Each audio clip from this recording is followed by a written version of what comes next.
You're listening to an Ono Media podcast.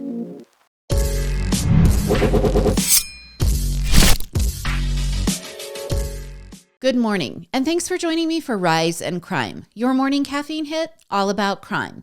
I'm Mama Jules, and let's touch on several smaller stories today.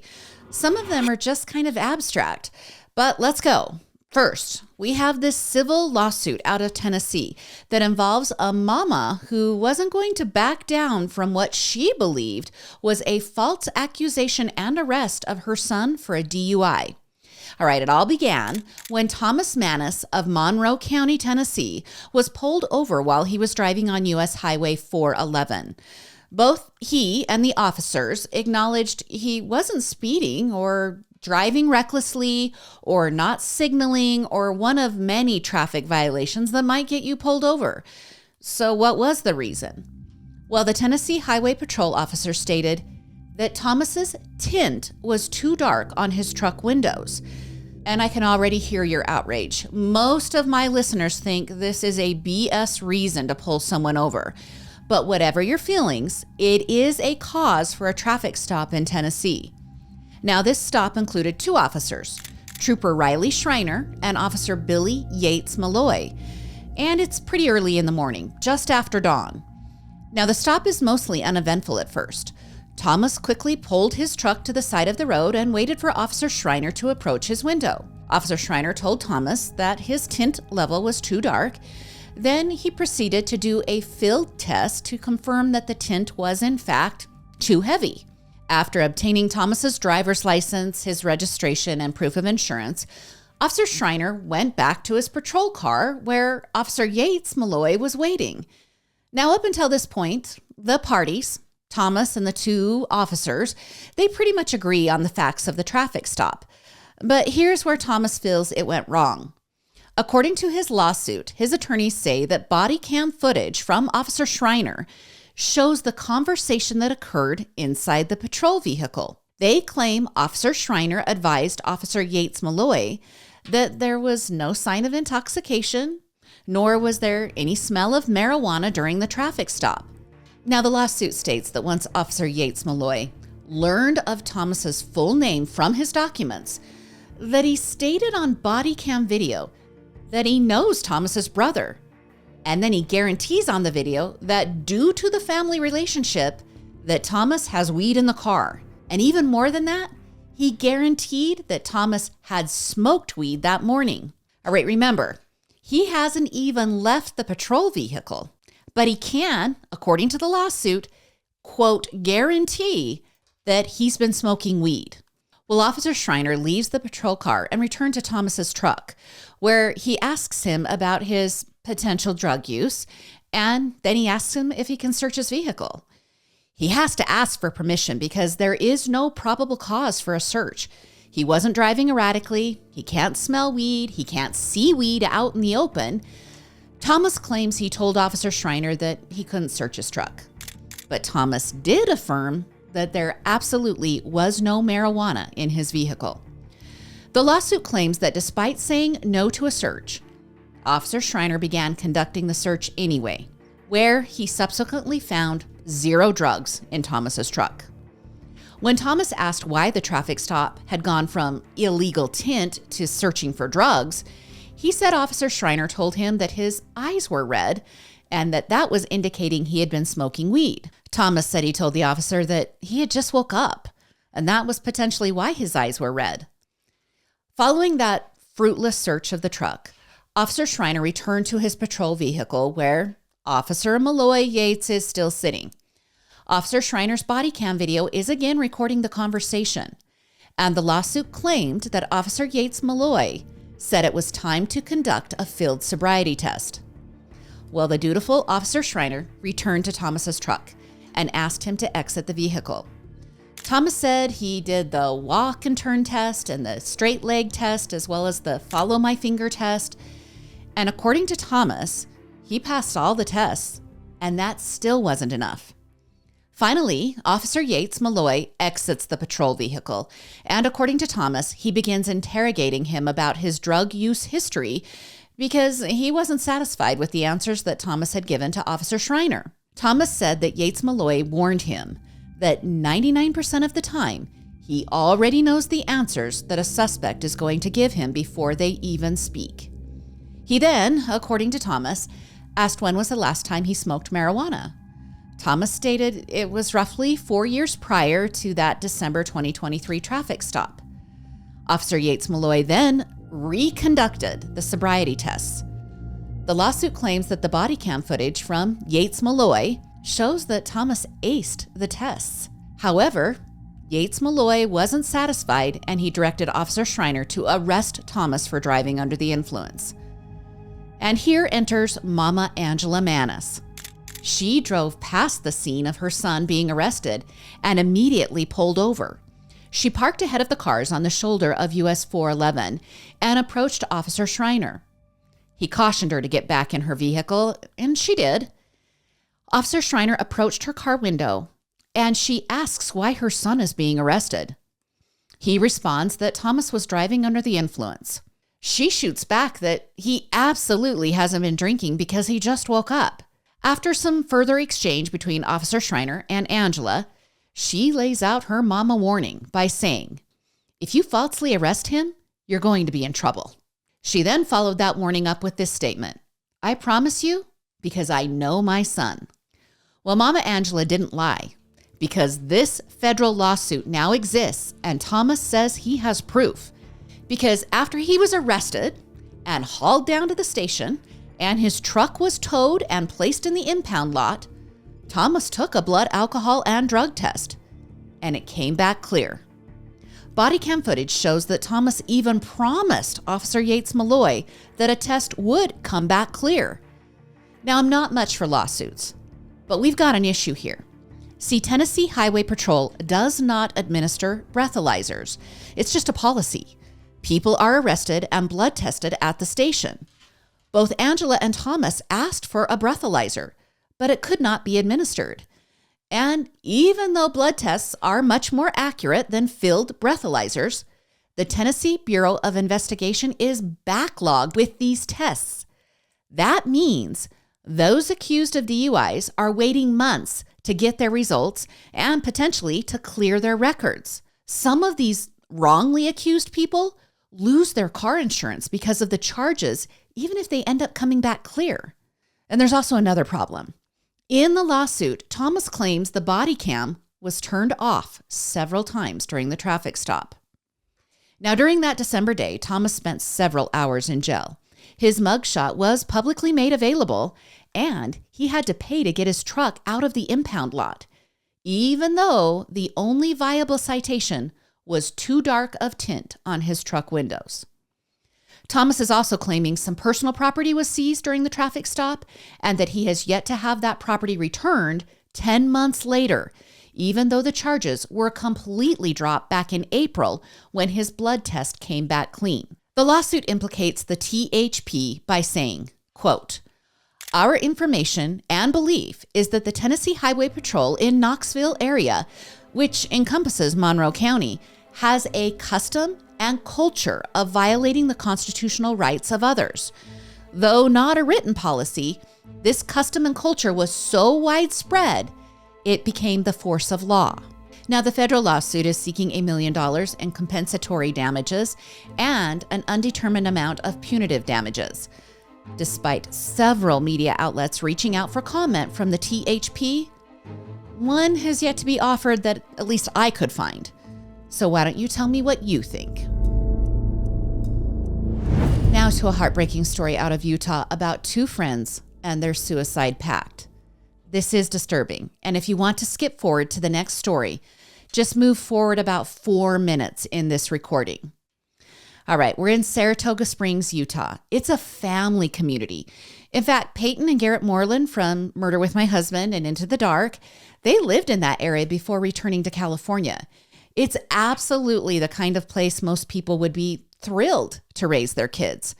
It's safe, there's lots of community amenities, but these two friends, 22-year-old Heavenly Faith Garfield and 21-year-old Brooklyn Michelle Barrett, they're in a dark place.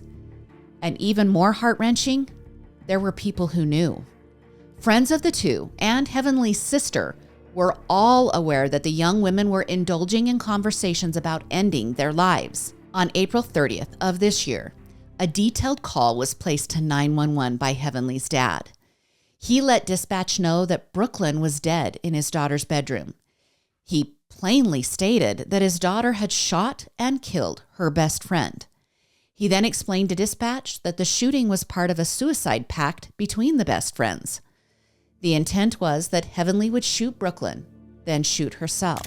Only one half of the pact was completed. When responding officers arrived, they found Brooklyn dead on Heavenly's bed with a single gunshot wound to her head. Brooklyn had been covered with a blanket and flowers had been placed near her body. Officers found the pact, or you might call it a contract letter. They found it on the nightstand. In the letter, both Heavenly and Brooklyn explained their intentions in the pact, and they both signed the pseudo-contract. Officers also found an unloaded 9mm gun on the nightstand. The magazine had been removed from the gun, and one spent shell casing was on the bed near Brooklyn. Now, as the investigation into the pact continued, Heavenly's sister admitted to authorities that she was in possession of the second bullet. That bullet that was meant for Heavenly. She told authorities that after the shooting, but before authorities arrived, Heavenly had given the bullet to her. And then on that same day, Heavenly's dad surrendered 2 boxes of ammunition to the authorities. He had the receipt from the purchase of the ammo, and he explained that he had removed that ammunition from his daughter's white Suburban after she asked him to do so. The first box was completely full of Sig Sauer 9mm Rose FMJ rounds. None of them were missing. The second box contained Federal Premium Jacketed Hollow Point rounds. 2 rounds were missing from that box, the round that killed Brooklyn and the round that Heavenly had removed from the gun and given to her sister. Now, during the investigation, 2 of the girls' friends admitted to police that they knew about the pact. One friend said she knew that Brooklyn wanted to die and that she had discussed her plan with that friend. The second friend called dispatch on the day of the shooting and requested a welfare check of Brooklyn and Heavenly, but it was too late. That friend provided screenshots of several text messages between him and Brooklyn. Those texts indicated that Brooklyn wanted to end her life. The texts were so detailed that this young man knew how the pact was supposed to play out, that Brooklyn would be shot and then Heavenly would shoot herself. Law enforcement was able to uncover photos of Heavenly and Brooklyn legally purchasing the firearm. Originally, Heavenly was charged with first-degree murder, but during a plea hearing last week, Heavenly accepted responsibility for the killing of her friend. Her guilty plea allowed her charges to be amended to manslaughter. She is slated to be sentenced on November 6th. Heavenly faces a potential of 1 to 15 years in state prison, as well as a fine of $10,000. And it does seem that Brooklyn's family agreed to this plea deal. So let's remember Brooklyn. She loved children, and she was working at a daycare when she died. She had taught swim lessons to young children, and she worked as a lifeguard many summers growing up. She enjoyed the outdoor lifestyle of Utah by hiking and ice skating. She took pictures of sunsets, and she collected wildflowers. And this next detail shared in her obituary just wrenched my heart. She had a stuffed whale named Welly that she carried with her almost everywhere she went.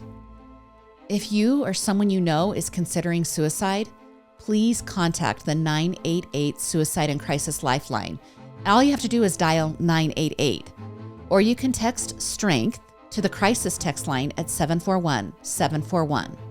Or another way, simply go to 988lifeline.org.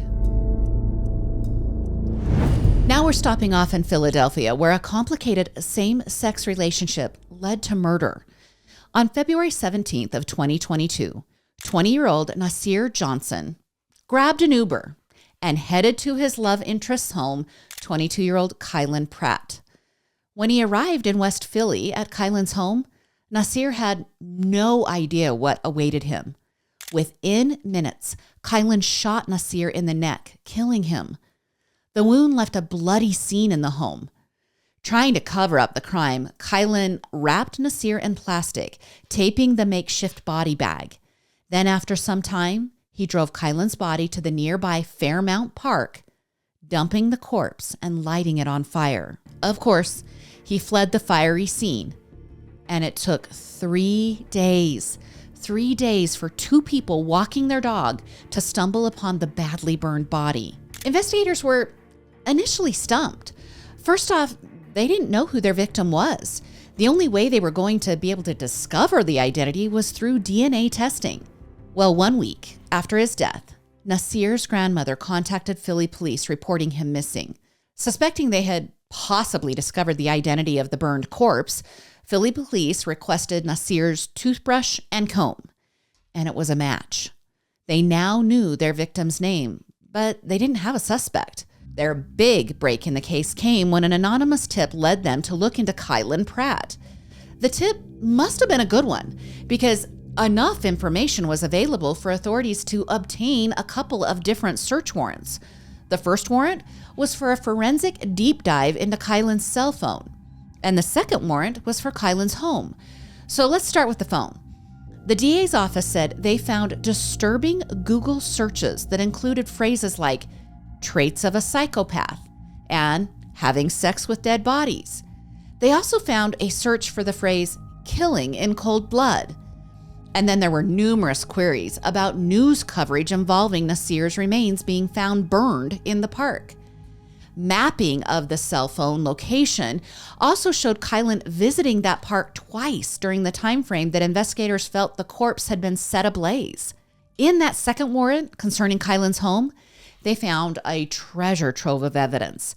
Nasir's blood had drenched both the carpet padding and the hardwood floor of Kylan's home. They also discovered the carpet had been bleached recently. They found what they believed to be a murder weapon, a 9mm that was found in Kylan's house. Authorities arrested Kylan back in June of 2022, nearly 4 months after Nasir's murder. They charged him with first-degree murder, abuse of a corpse, tampering with evidence, and possession of an instrument used in a crime. Now, prosecutors believed they actually had a hate crime on their hands. Assistant District Attorney Sidney Pope said Kylan didn't want anyone to know about his blossoming romantic involvement with Nasir. He was embarrassed about the same-sex relationship. Following a very quick trial, Kylan was convicted of all charges, and on Friday, he was sentenced to life in the state prison without the possibility of parole. The prosecutor told NBC 10 in Philly that she only showed 6 photographs of the crime scene to the jury, and she only did it once because they were so upsetting. She said no human should have to see them even one time. In a CBS News report, Minister Sultan Hakeem Pitts of the interfaith community in Philly was quoted as saying that this type of crime was not just an individual tragedy. Instead, it reflected the entire LGBTQ community, especially Black and brown members, and that they are disproportionately impacted by this type of hate crime. He then went on to say that the life in prison sentence handed down to Kylan could never heal the pain left behind after Nasir was killed. He remembered him as a person who deserved to be known by more than his name, that he was bright and intelligent and loaded with potential, and that potential was snuffed out by Kylan. Nasir's grandmother said he was just about to start community college when he was murdered. She remembered him as a hard worker with a good heart. All right, are we due for another Diddy update? I am so sickened by the allegations that have been made against Sean P. Diddy Combs. But since our last update, when he was arrested and denied bail, we now know that nearly 120 people are part of a civil lawsuit, all claiming sexual assault at the hands of P. Diddy. Houston-based attorney Tony Busby held a press conference on Tuesday, alleging that P. Diddy sexually abused multiple minors. Busby specifically referenced a 9-year-old boy who he claims was abused during his audition at the Bad Boy Record Studio in New York City. During the press conference, Busby said the following: "Other boys were there to audition as well. All of them were trying to land a record deal. All of them were minors. This 9-year-old boy was sexually abused, allegedly by Sean Combs and several other people present at the studio. This in the promise to both his parents and to the boy of getting him a record deal. Busby said his law firm, along with the Ava law firm, were retained by nearly 120 individuals to file civil claims against P. Diddy. 25 of the alleged victims were minors at the time of the alleged assault. NBC News is reporting that Busby plans to file the lawsuits in several states over the next 30 days. According to Busby, these alleged victims are claiming that they were also abused at some of the shindigs hosted by P. Diddy. These parties were sometimes to celebrate album releases or holidays like maybe New Year's Eve. Some parties were referred to as, quote, all-white parties or, quote, puppy parties. And then, as previously mentioned, sometimes they were just for auditions. Busby says the parties occurred in Los Angeles, Miami, Manhattan, and the Hamptons, and they ranged from the years 1991 to 2024. Busby also says he has medical records to prove the drugging that happened at the parties. He states that many, about 55% of the alleged victims, claimed they were drug tested after the abuse and that the drug xylazine, which is a horse tranquilizer commonly referred to as tranq, well, that drug was present in their systems. Busby says that of the roughly 120 alleged victims, that about half are male and half are female. P. Diddy's attorney, Erica Wolf, provided a statement to People magazine. Here's what she wrote. As Mr. Combs' legal team has emphasized, he cannot address every meritless allegation in what has become a reckless media circus. That said, Mr. Combs emphatically and categorically denies as false and defamatory any claim that he sexually abused anyone, including minors. He looks forward to proving his innocence and vindicating himself in court, where the truth will be established based on evidence, not speculation. All right, there's another portion of this story. On Tuesday, Amazon confirmed that there was a removal of a memoir from its site that purports to tell the story of an abusive relationship between the now deceased actress and model Kim Porter and P. Diddy. All right, you got to go back in your recesses here. Remember, Kim was the longtime partner of P. Diddy before her death. Now, this book, titled Kim's Lost Words, A Journey for Justice from the Other Side, has been denounced by Kim and P. Diddy's kids. They say it's a complete fabrication. The independent publisher is Todd Christopher Guzzi. I'm not sure how to pronounce his last name, but that doesn't matter because he goes by the name Chris Todd. And he defines his occupation as a, quote, investigative producer, author, and journalist. Now, Todd told the Associated Press in a phone interview back in September that sources very close to Kim and Sean Combs provided him with a flash drive, documents, and tapes from Kim. He said he used those materials to eventually piece together the memoir and to recreate what was going on.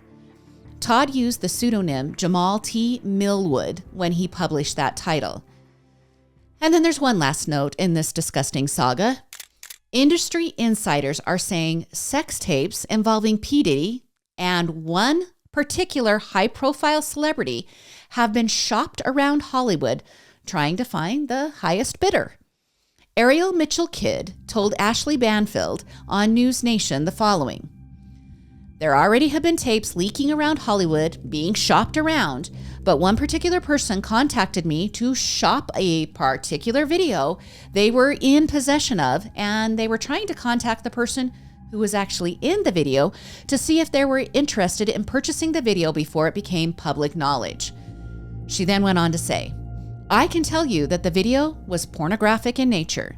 This was in his Atlanta home, and it does seem the person isn't looking into the video. To me, it doesn't seem like that person knows they're being videotaped.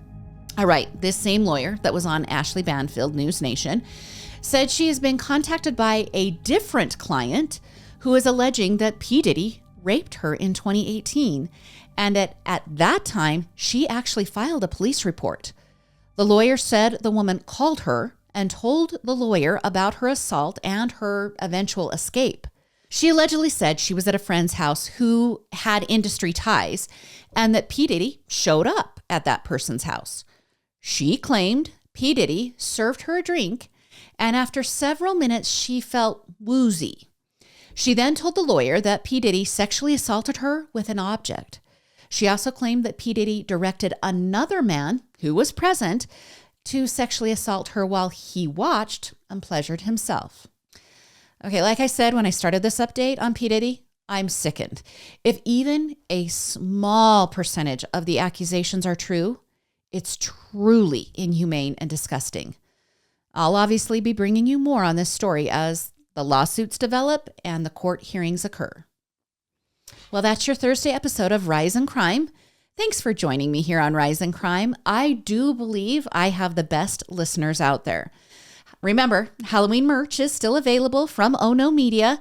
You can find that link posted in Murder with My Husband's bio on Instagram. My personal favorite, I told you this last time, is the Strangey Dangy sweatshirt. It's so cute. If you don't know like the backstory of Strangey Dangy, it was Peyton in a Murder with My Husband episode.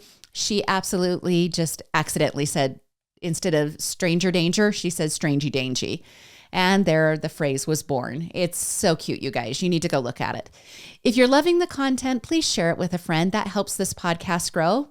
And we love 5-star reviews and positive comments. You could also like and follow us on all of our social media and on our YouTube accounts that we have here at Ono Media. Join me again on Monday for more morning crime news. I'm Mama Jules, and keep safe out there.